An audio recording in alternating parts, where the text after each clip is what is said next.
Shalom, salam sejahtera bagi kita semua, puji Tuhan. Pagi hari ini kita akan belajar firman Tuhan bersama-sama. Tapi sebelumnya kita akan memuji Tuhan. Terima kasih Tuhan.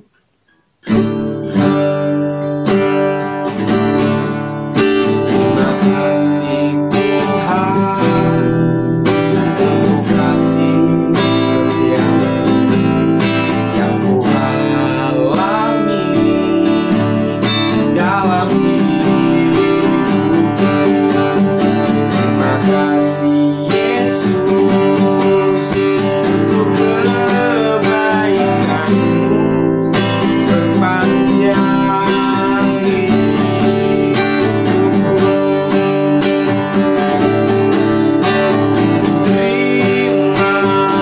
Terima kasih Yesus buat anugerah yang Kau beri setiap hari ini, dan adakan syukur bagimu. Terima kasih Tuhan untuk kasih setiamu yang Ku alami dalam hidupku. Terima kasih Yesus untuk kebaikan-Mu sepanjang hidupku. Terima kasih Yesus buat anugerah yang Kau beri setiap hari ini, kan adakan syukur bagimu.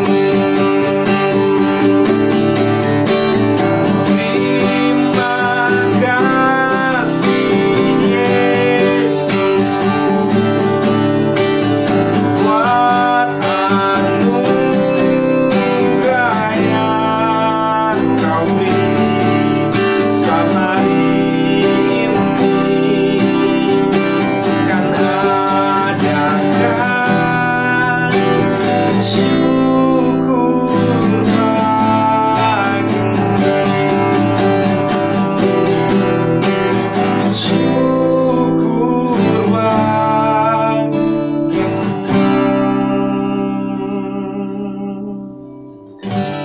Mari kita berdoa. Bapa kami di surga, kami bersyukur Tuhan buat kebaikan-Mu, buat kasih-Mu yang besar dalam hidup kami. Kalau kami ada sebagaimana kami ada semua karena kasih-Mu yang luar biasa dalam kehidupan kami. Terima kasih Tuhan, kami mau membaca, kami mau merenungkan firman-Mu. Berkati kami, Roh Kudus mengurapi kami semua. Kami baca firman-Mu dalam nama Yesus. Haleluya. Amin. Puji Tuhan. Sekali lagi salam sejahtera bagi kita semua. Kita akan meneruskan renungan firman Tuhan.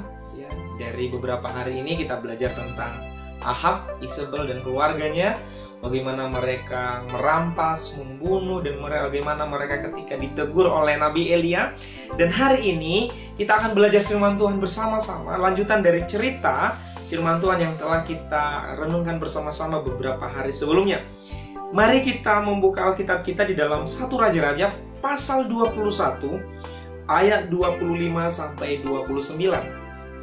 Demikian firman Tuhan. Sesungguhnya tidak pernah ada seorang seperti Ahab yang memperbudak diri dengan melakukan apa yang jahat di mata Tuhan, karena ia telah dibujuk oleh Isabel istrinya.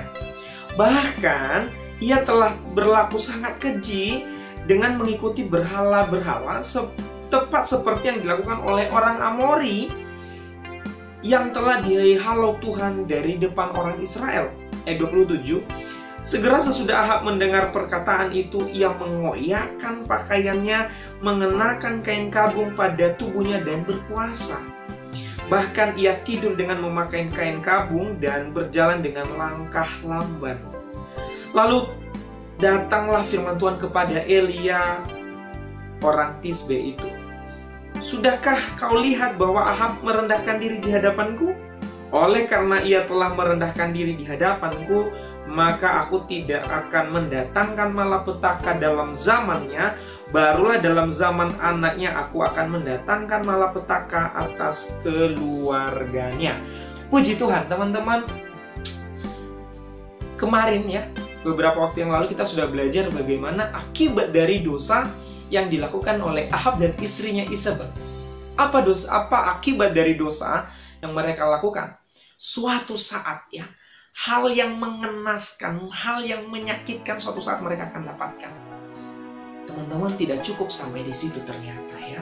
Setelah Ahab mendengar semua teguran dari Nabi Elia, ya tiba-tiba teman-teman ya, tiba-tiba Ahab mungkin udah mulai kaget ya dengan teguran yang begitu keras. Karena kenapa tadi? Elia terus menegur kesalahan-kesalahan dari Raja Ahab. Dia terus menegur ya. Bukan hanya Ahab, tapi juga keluarganya. Dikatakan tadi, Elia berkata bahwa Isabel istri dari Ahab ini yang telah membujuk Ahab sehingga berbuat dosa di hadapan Tuhan. Ternyata dosa yang mereka lakukan itu bukan hanya merampas tanahnya Nabot, bukan hanya membunuh Nabot, bukan hanya memfitnah Nabot, tapi ternyata dosa yang dilakukan oleh Ahab dan keluarganya adalah mereka juga menyembah patung-patung. Mereka menyembah berhala-berhala, di mana itu sangat menyakitkan hati Tuhan dan itu hukumannya sangat berat. Ketika bangsa Israel menyembah patung, berhala, maka hukuman yang datang dari Tuhan itu hukumannya sangat berat, dan hukuman itu sedang menanti keluarga Ahab. Jadi sekali lagi, dosa yang dilakukan Ahab dan keluarganya tidak hanya tentang Nabot, tapi mereka juga membuat bangsa Israel ikut berdosa dengan menyembah patung dan berhala. Dan kemudian Tuhan menegur mereka dengan keras. Nah, teman-teman, kali ini Ahab sudah mulai merasa takut. Ahab sudah mulai merasa takut. Kenapa, teman-teman? Hukumannya berat. Ya, hukuman yang akan dia terima dan keluarganya terima jauh lebih berat. Ahab sudah mulai takut. Ia mulai sedih mendengar perkataan-perkataan Nabi Elia. Dan kemudian mungkin ia mulai menyesali kejahatannya. Menyesal, iya ya, kenapa saya merampas tanahnya Nabot sampai Nabot harus mati. Bukan hanya itu yang dia sesali. Iya ya, gara-gara saya membangun patung, kemudian menyembah berhala, kemudian bangsa Israel ikut-ikutan menyembah berhala. Mereka berubah setia kepada Tuhan. Teman-teman yang diberkati dan dikasihi oleh Tuhan, kemudian Ahab menanggalkan itu artinya melepaskan baju kebesarannya sebagai seorang raja dan kemudian memakai kain kabung. Kain kabung itu digunakan sebagai tanda kesedihan. Biasanya ada yang mungkin meninggal dunia, kemudian bangsa Israel itu atau orang-orang Israel untuk menandakan pertanda mereka lagi sedih, biasanya mereka menggunakan kain kabung. Jadi mereka melepas baju kebesarannya, mereka menggunakan kain kabung, tandanya dia lagi sedih. Kenapa Ahab sedih? Ahab sedih mendengar hukuman yang berat yang menanti dia dan keluarganya. Dan yang dilakukan adalah ia kemudian berpuasa. Katakan tadi, ia berpuasa dan kemudian menyesali dosa-dosa yang telah dilakukan. Dan ketika Ahab merendahkan diri di hadapan Tuhan, berpuasa, kemudian menyesali. Ya, masih ingat 1 Yohanes 1 ayat 9, ketika kita mengaku dosa kita, Tuhan itu setia dan adil, Tuhan pasti mengampuni kita. Teman-teman, ya, kemudian ketika Tuhan melihat, wah, Ahab ini menyesali perbuatannya, mengakui dosanya, kemudian Tuhan berkata kepada Elia, Elia, karena Ahab telah merendahkan diri di hadapanku, maka aku tidak akan mendatangkan malapetaka di zamannya Ahab. Nanti hukumannya Ahab dan keluarganya akan didatangkan di zaman anak-anaknya. Jadi sekali lagi hukuman Tuhan itu tak berjalan bagi Ahab dan keluarganya. Hanya hukuman itu tidak terjadi di zamannya Ahab. Setelah Ahab, nanti zamannya anak-anaknya, baru Tuhan hukum keluarganya Ahab. Kenapa dihukum lagi tuh? Karena itu tadi, pelanggaran dan dosa mereka. Ingat, apa yang kita tanam, itu yang kita tuai. Tapi di konteks ini, di ayat yang barusan kita baca, kita melihat Tuhan itu mengasihi dan mengampuni orang berdosa. Sekali lagi, Tuhan itu mengasihi dan mengampuni orang berdosa. Ahab, ketika dia merendahkan diri di hadapan Tuhan, berpuasa dan menyesali segala dosa dan kesalahannya, Tuhan ampuni, Tuhan ampuni, Tuhan ampuni. Tuhan tidak menghukum Ahab di zamannya Ahab. Tidak, ya.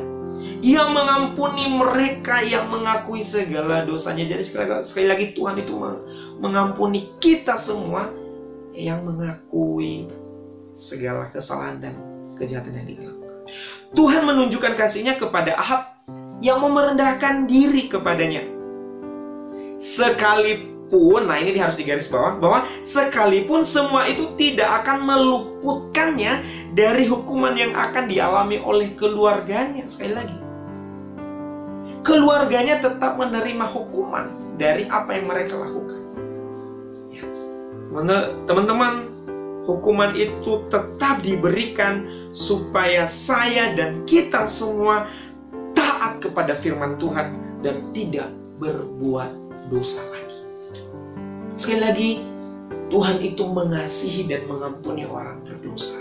Sejahat apapun kita, kalau kemudian kita merendahkan diri di hadapan Tuhan, mengaku salah di hadapan Tuhan, saya salah, saya berdosa Tuhan. Pikiran saya, hati saya, kata-kata saya mungkin kotor, sikap saya terhadap teman, terhadap keluarga, mungkin ada orang-orang yang saya rugikan. Saya mengaku itu di hadapan Tuhan, saya salah. Ingat, Tuhan itu setia dan adil. Pasti Tuhan mengampuni kita. Ya, pasti Tuhan mengampuni kita semua. Ya, puji Tuhan. Saya akan membaca di dalam Bilangan 14 ayat 18. Dikatakan di sana, Tuhan itu berpanjangan sabar dan kasih setianya berlimpah-limpah.